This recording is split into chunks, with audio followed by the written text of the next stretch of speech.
За би жаргал сайхан прокуророос маш тодорхой 6 асуулт асууя. Та гэхдээ хариултаа маш тодорхой хэлээрэй. Энэ дараа нөгөө салбарын бодлогод маш чухал хэрэгтэй байгаа шүү гэж. За ял идлүүлэх ажиллагаанд хяналт тавьж байгаа ажиллагаа бол хүний ирэхэд одоо хамгийн нийцсэн байх хэвээр хамгийн бас онцгой анхаарах хэвээр ажиллагаа байдаг. Таны бодлоор одоо энэ 110 дугаар сургуулийн хүүхдүүдийн эрх хангагдаж байгаа юу? Цаашид яг энэ ял идлүүлэх хяналтыг одоо үр нөлөөтэй болгох тал дээр ямар ажил, ямар ахис твшил гаргана, ямар ажил төлөвлөж байгаа вэ? Онцгойлоод энэ хүүхдийн хорих, эмэгтэйчүүдийн хорих дээр бас та санаачлах, саналаа гаргаа хэлээч гэж байна. За хоёрдугаарт прокурорын сахилгын хороо мэргэжлийн зөвлөл, тэгээ прокурорын дотоод томилгооны асуудал байдаг.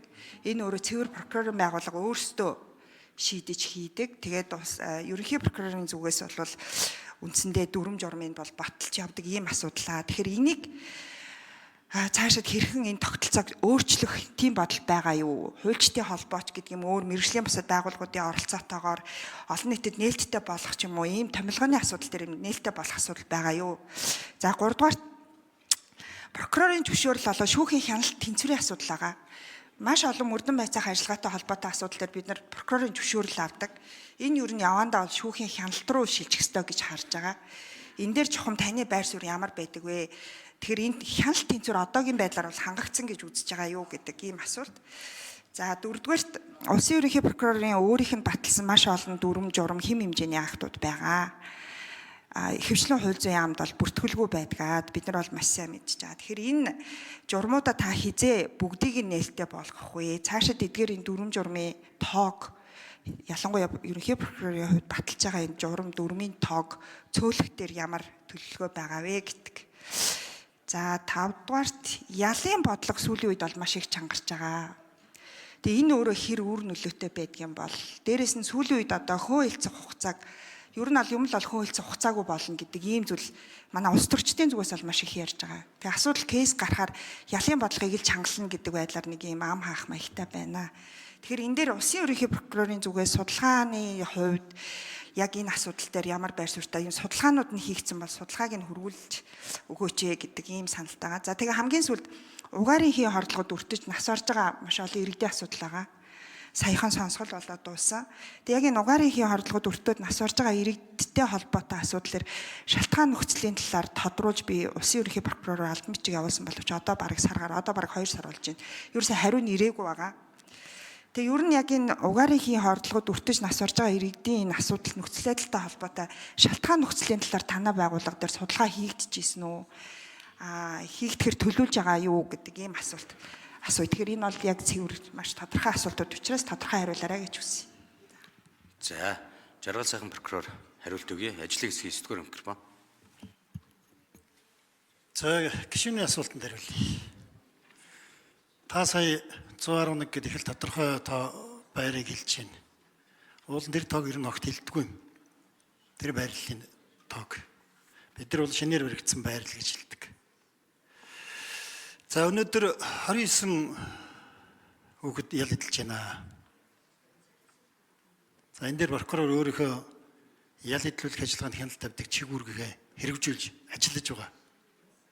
Тэнд дахин гэмтрэг үйлдвэрлэхгүй тэнд тодорхой хэмжээний боловсрал олгох энэ чиглэлийн бүхэл ажиллагаануудыг хийж байгаа. Прокурорын томилгоотой холбоотой асуудал дээр нэгдсэн төвлөртэй удирдлагатай байдаг. Дээр нь ерөнхий прокурор тухайн хүнээ томилдог гэдэг ийм зүйлийг сүүлийн үед ч ярьж байгаа хүмүүс тийм ч ойлголттой байгаа. Прокурорын байгууллагын хуулинд 5 зарчим байдаг. Тэр 5 зарчимд нэгдсэн төлөвлөрсөн удирдлагатай ил тод байх, бие даасан хараа тус байх гэд олон зарчмууд бие 5 зарчим. Энэ 5 зарчим ганцхан төлөвлөрсөн удирдлагатай гэдгээрээ биш, хоорондоо уялдаа холбоотойгоор хэрэгждэг. Би тэр дотор бие даасан хараа тусаар шийдвэр гаргадгийг хэлж байгаа юм. Энэ хуулиар баталгаажсан энэ зарчим. Прокурорын томилгоотой холбоотой асуудлыг би шийдэж байгаа. Тухайлбал прокурорын туслах ажилтныг ерөнхий прокуророос үл хамааралтайгаар шийдэж эхэлсэн. 2022 оноос өнөөдрийг хүртэл хугацаанд нийтэд хуульчийн сонгон шалгаруулчийг зарладаг байсан. 1043 хүн бүртгүүлж шалгалтанд оролцсон байна. 249 хүн тэнцсэн байна. 216 хүн ажилд орсон байна. Одоо ажлын байр гаргалаар үлдсэн хүмүүс томилогдно. Энэ зүйлийг бид тодорхой болгосны дараагаар прокуроруудыг томилдог энэ журам руу орж байгаа юм. Одоо 6 сарын 1-ээс эхлээд нэр бүхий 8 байгууллага шалгалт авна. Тэнд шалгарч гарч ирсэн прокурор болох хүнийг л ерөнхий прокурор томилно. Онооны дистралаар. Тэнд би 10-т орсон хүнийг нэг томилсон хүний ордоор орж томилох ямар ч хэрэг зүйнс байхгүй болгосон. Яванда энэ асуудал бол прокурорын байгууллагын прокурорын хууль дээр орно гэж би ингэж бодож байгаа юм. 3 дахь асуудал нь юу вэ? За минут нэмж өгье, гүйцээж хариулъя. Угаарын хийтэй холбоотой асуудал бол 6 жилтэй холбоотой ус учраас нэлээд цаг хугацаа шаардж байгаа. Тэгэхээр энэ цаг хугацаатай холбоотой асуудал дээр бас танд мэдээлэл өгөөгүй учраас уучлал хүсье. Яагаад уучлал хүсэж байна гэвэл энэ тодорхой ажиллагаа орж байгаагаа танд мэдэгдээгүй учраас та одоо болтол ирүүлээгүй гэдэг ийм л ойлголттой байна. Ингэхээр энэ бол бидний буруу. Энэ ганцхан прокурорын байгууллагаас гардаг тоо биш. Энэ эрхвээ байгууллагуудаас бас давхар гардаг тоо.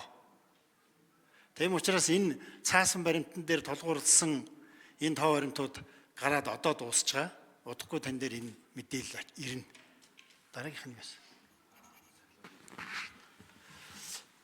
Сахилга ёс зүйтэй холбоотой асуудлууд байна. Прокурор дээр бол мэрэгжлийн зөвлөл, ёс зүйн зөвлөл гэсэн ийм хоёр зөвлөл бий. За мэрэгжлийн зөвлөл дээр бол харьцангуй бага байдгийг. Би сүүлийн 3 жилээр үзэхээр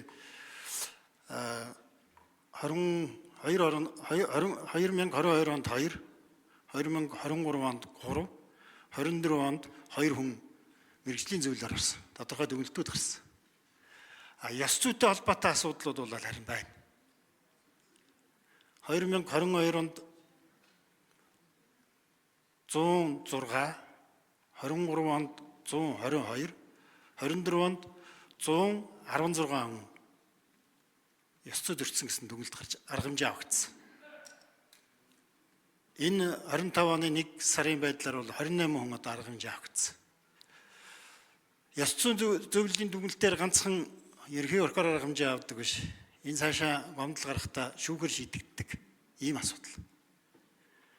8 прокурорын ёс зүйн зөвлөлийн дүгнэлтийг зөвшөөрөхгүй гэж шүүхэд гомдол гаргасан. Одоо 1 гомдол хүлээгдэж байна. 1 гомдлыг ёс зүйн зөвлөлд буцаасан.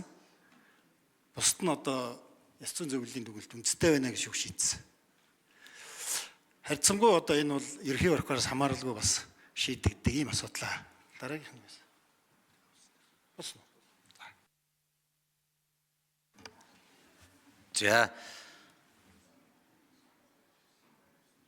За Хүрэл Батрын баасан жаргалагч хүнд тодруулж 1 минут өгье. За би энэ хүүхдийн хоригтой холбоотой асуудал дээр яагаад ингэж имзэглээд ингэж асуугаад байгаа вэ гэвэл энэ сургуулийн тоо дугаар бол аль хэдийн олон нийтэд нээлттэй болсон. Та одоо энэ сошиал янз бүрийн юмнуудыг шүүгээд хараарай. Хоёрдугаар бид нар ялаа 50% эдэлжээж боловсрал эзэмшнэ гэдэг хуультай. Энэ өөрөө хүний эрхэд нийцэж байгаа мó гэж. Тэгэхээр энэ мэтчлэн ялангуяа хүүхдийн хорих, эмэгтэйчүүдийн хорих дээр хүний эрхийн асуудал үнэхээр хүнд нөхцөл байдалтай байгаа.